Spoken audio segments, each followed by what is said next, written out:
Ya, bismillahirrahmanirrahim. Ada pasien umur berapa Bu ini Bu? 5 tahun ya. Ya, apa ya ini ya. Ini dengan apa kakeknya sama neneknya. Iya.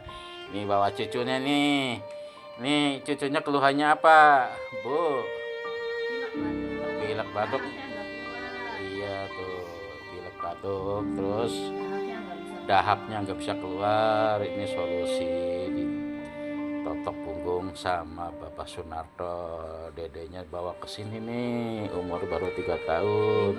Oh, 5 tahun ya. Kalau topung itu untuk umur berapa aja ya? Balita juga bisa. Ini rasanya apa? Dedenya dikiniin ditopung, Dek. Enak kan, Dek? Enak ya? Iya, itu mandut-mandut dedenya juga enak ya. Eh, Topungnya karena tidak sakit, jadi nyaman rasanya ya. Ditopung biar sehat kembali, batuk pilek dahak yang tidak keluar nanti akan keluar kembali ya.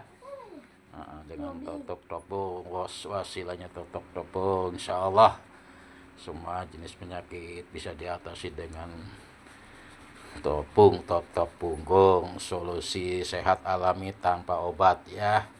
Mangga silakan yang mau diterapi punya balita ya, dibawa ke sini aja nih.